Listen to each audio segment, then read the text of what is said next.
God shouldn't allow even half of it. I'm convinced that this protest is just theatrics. From what I've seen, I don't think the atheist even cares about evil and suffering, unless it affects him personally. Of course, in this society, atheists cannot get far if they admit this callousness, so they pretend to care. That's why they brought the argument up in the first place. But they only bring evil and suffering up, not as beacons to draw attention and relief to the plight of humans, but as tools or weapons to use against God. They only raise these subjects to allege that God is unreasonable to allow it, and therefore not worthy of being loved and followed, or altogether non-existent.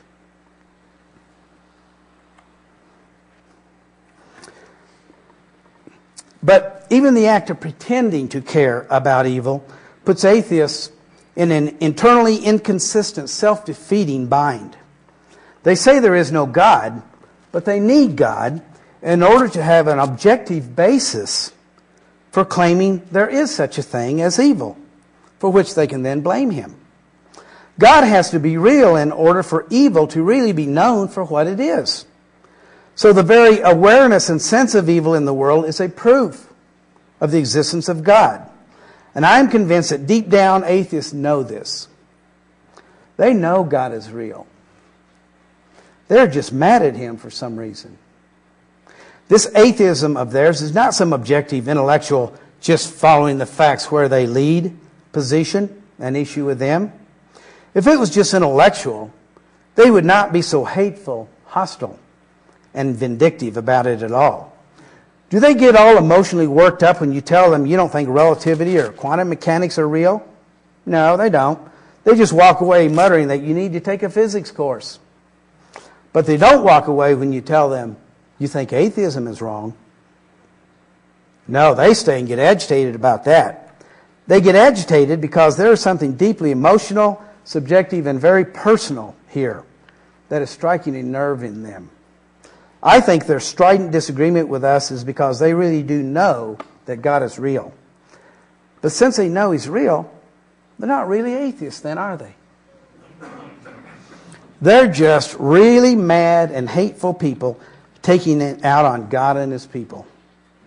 And that makes their whole behavior and position on this matter really irrational.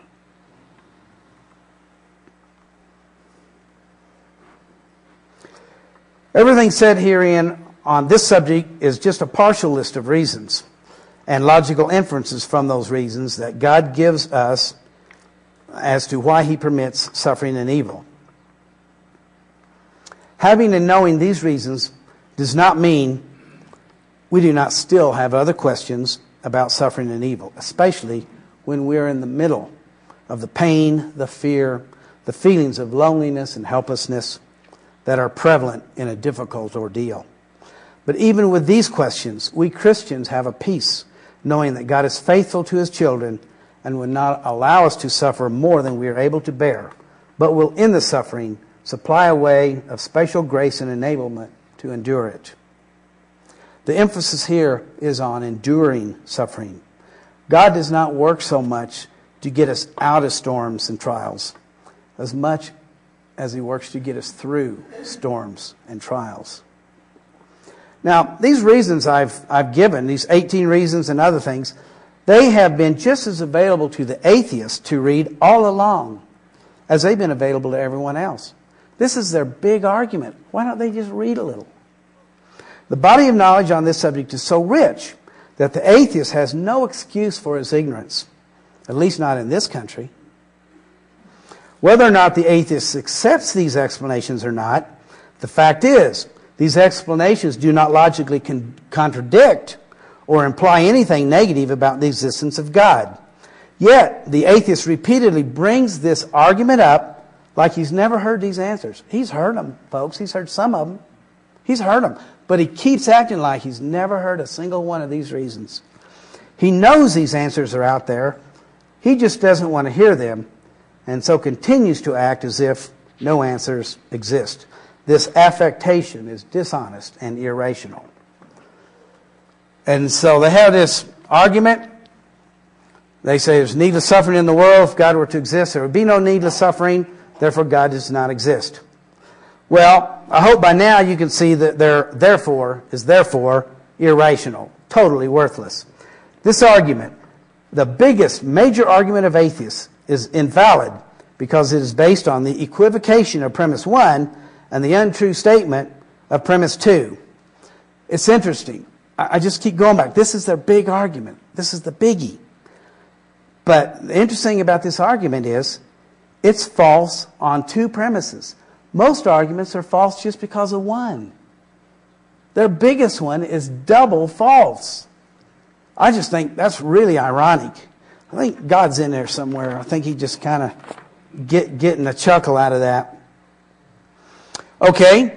I don't know how I'm doing, but I'm having a good time. I hope it's not a problem with you folks. Let's do the next one. All right. If God created all things, then God created evil, they say. This argument is a variation of the last argument, but puts the emphasis not on evil, but on God. And not on God as one who merely allows evil, but as one who actually created evil, brought it into existence. This argument makes a subtle claim that evil is an actual component of the universe, and seeks thereby to claim for God both sides of the same bad coin. If God created evil, then he is evil. But if he didn't create evil, then he's not the creator of the universe either, so he does not exist. Here's the argument, and let's just sort of tear it apart. This argument, like I said, is... well, you had to hear the incoherent attributes argument from an earlier talk, but, well, I'll have to give it to you. All right, let's see. Okay, you see that incoherent attributes argument? That is a logical principle that says something can't be X and not X at the same time and be real. See? I can't be fat and not fat at the same time and really be real. You see? You can't be anything and not that thing and be real. So the atheists have made an argument against God with that claim.